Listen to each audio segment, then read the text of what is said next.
Bonjour mes chers Sagittaires, je vous remercie de me retrouver pour cet horoscope de mars 2021. C'est aussi pour moi l'occasion de vous signaler que je célébrerai mes 6 ans de présence sur YouTube ainsi que les 30 000 abonnés et les 5 millions de vues que ma chaîne a dépassé. Et pour ce faire, je vais organiser tout un tas de concours pour vous permettre de remporter 2 tarots, un oracle, un livre, mais également des tirages personnalisés. Et donc cela se produira sur ma chaîne YouTube du 28 février au 4 mars, mais il y aura une vidéo de modalité qui vous expliquera tout cela dès le 27 février et ça se passera évidemment sur ma chaîne YouTube mais également sur Instagram et Facebook. Il y aura une partie des concours qui se déroulera également là-bas, donc n'hésitez pas à m'y retrouver, n'hésitez pas à vous abonner à ma chaîne si vous ne l'avez pas encore fait pour cela et à me retrouver sur Instagram et Facebook pour ne rien rater.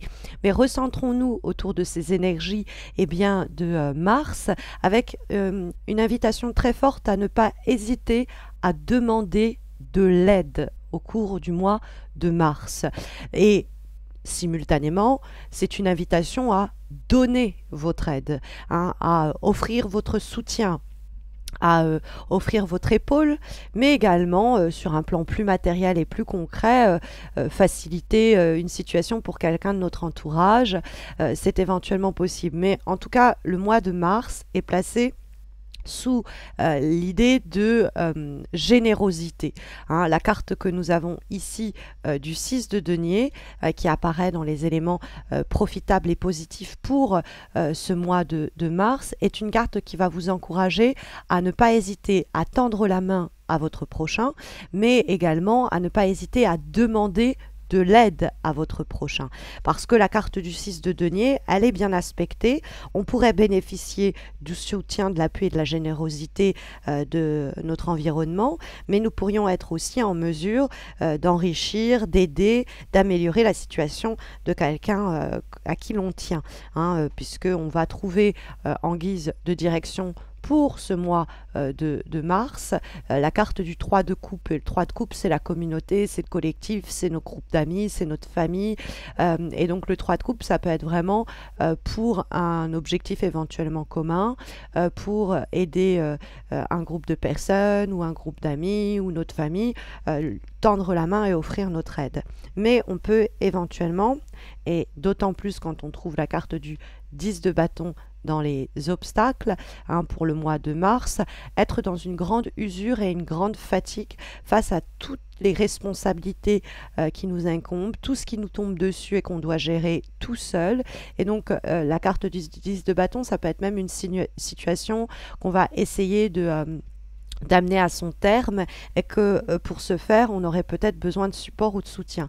Parce que le 10 de bâton, c'est une carte qui encourage, quand elle pose problème, comme c'est ici le cas, à ne pas hésiter à déléguer certaines problématiques au boulot, par exemple, parce qu'on a trop à gérer. Mais ça peut être aussi ne pas hésiter à on va dire, délester certains fardeaux sur les épaules de quelqu'un d'autre, parce que on peut pas, si vous voulez, ici tout maîtriser. Il y a effectivement dans la carte du 10 de bâton l'idée qu'il faut surveiller, parce qu'il y a une fatigue qui peut se sentir et qui peut être vraiment une fatigue mentale et une fatigue physique qui va en ressurgir. Donc il faut faire attention à cela. Mais voilà, donc en dehors de cette question de générosité, de charité que la carte du 6 de denier peut signifier, c'est aussi l'idée d'échange, de partage qui permettent d'améliorer ou d'équilibrer une situation. C'est une recherche d'équilibre et d'équité que le 6 de denier va prôner et va également favoriser. Donc on aura compris qu'avec le 6 de denier, il y a peut-être donc la nécessité de soit être généreux avec autrui, soit demander de l'aide et du soutien autour de nous. Quand, je vous disais, on a le 10 de bâton qui, quant à lui, va nous parler d'une situation qui pèse sur nos épaules depuis longtemps déjà. Le 10 de bâton, il y a une saturation, d'autant plus quand il est dans les difficultés du mois.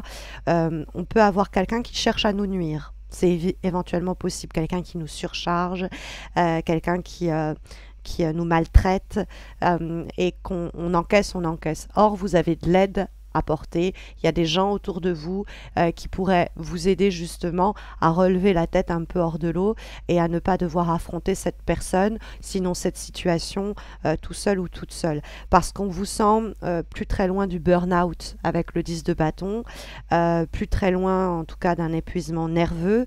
Il y a un ras-le-bol qui se fait sentir et peut-être qu'il y a un ras-le-bol parce que on s'est soi-même surchargé, on a essayé de relativiser les choses en se disant non mais je peux tenir et en fait on s'est épuisé soi-même.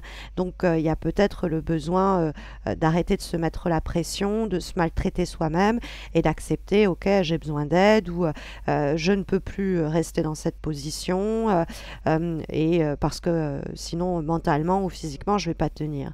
Et puis après bon ça peut être des personnes aussi qui se montrent plutôt malhonnêtes et qui pourraient poser problème en n'hésitant pas à nous vampiriser de toutes les façons possibles. Et donc c'est aussi peut-être cette idée que on peut donner notre aide, apporter notre soutien, mais à la condition qu'on nous en demande pas trop, qu'on n'abuse pas de notre générosité.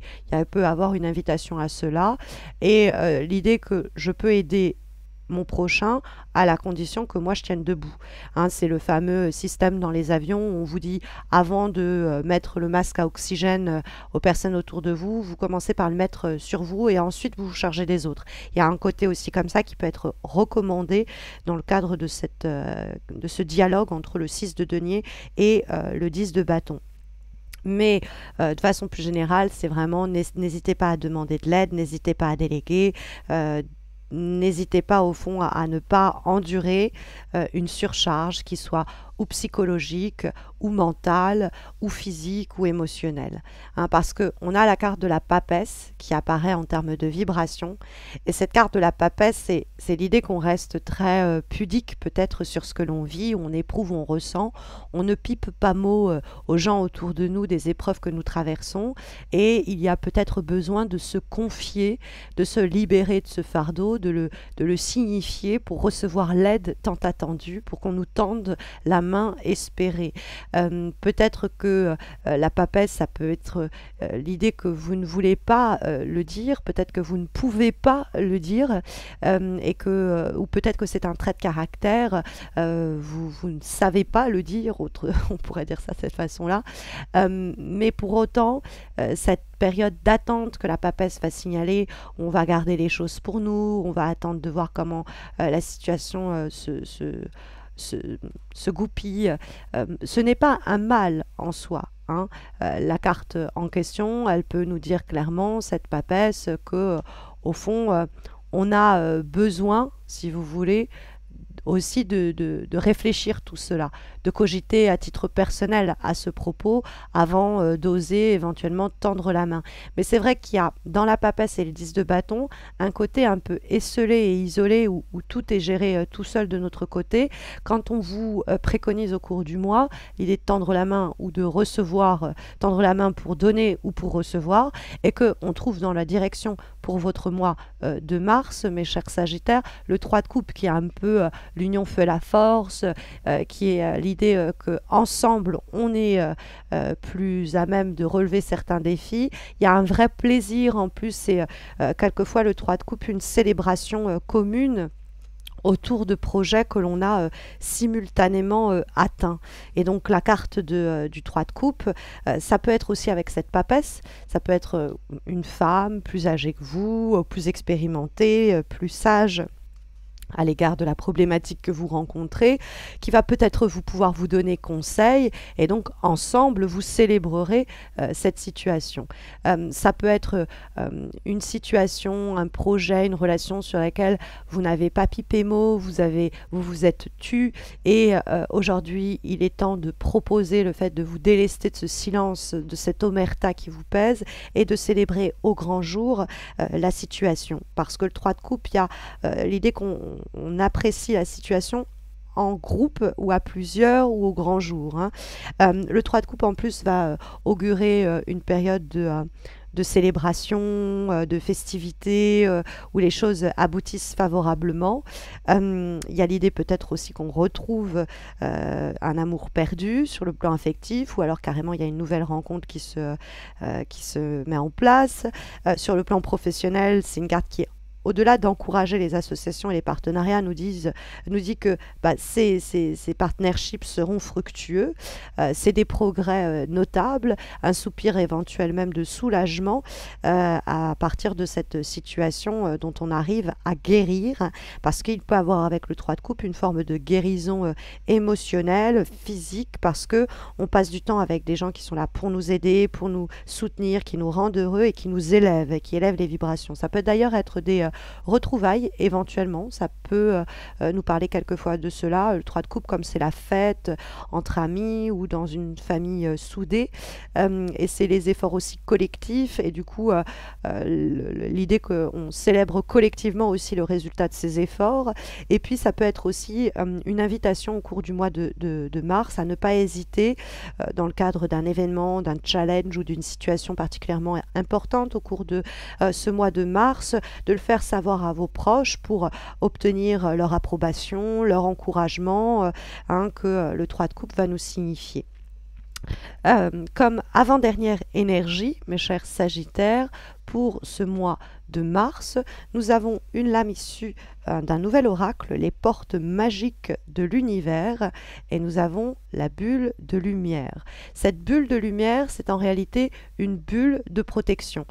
C'est une carte qui nous parle de se protéger. C'est pourquoi je me permettais de vous dire avec le 10 de bâton dans les obstacles que même si vous donnez votre soutien, que vous apportez votre appui, que vous donnez votre personne à des gens qui en ont éventuellement besoin, il faut quand même se protéger des énergies négatives qui peuvent en découler, tout simplement. Parce que cette bulle de protection, elle nous dit d'arriver à se sentir protégé, va nous permettre de décupler nos facultés et fortifier notre force intérieure. Donc on a aussi besoin de cette bulle de protection dans le sens où on a besoin peut-être de gens autour de nous qui vont nous protéger, qui vont nous prendre sous leur aile, qui vont être là pour nous accompagner. C'est vraiment cette idée de personnes dont les commentaires, l'écoute va nous rebooster. Mais simultanément, il y a l'idée qu'on est une éponge. Donc ça peut quelquefois nous vulnérabiliser. Alors, si les énergies sont négatives, c'est-à-dire que si les commentaires que l'on nous fait sont pas bons, que si on nous décourage, etc., plus simplement. Mais ça peut être l'idée que si vous êtes la personne qui offrait votre aide, il va falloir quand même créer cette bulle de lumière de protection pour que si vous aidiez les gens autour de vous, vous n'en sortiez pas vous-même abattu ou affaibli. Et on revient à cette idée du masque que l'on doit se mettre pour respirer avant, sur sa bouche avant d'aider les autres. On va avoir comme dernière énergie une lame qui est issue de l'oracle de l'amour, ici, et nous avons le balai amoureux. Alors, le balai amoureux, ça peut être dans cette idée de nouvelle rencontre, et cette idée, du coup, cette nouvelle rencontre, elle s'augure dans cette idée de balai amoureux. On se cherche, on se trouve pas encore, on se recherche, on finit par se trouver. On s'est connu, on s'est reconnu, on s'est perdu de vue. C'est la chanson de Moreau. Il y a quelque chose un petit peu comme ça dans le balai amoureux, sur le plan affectif.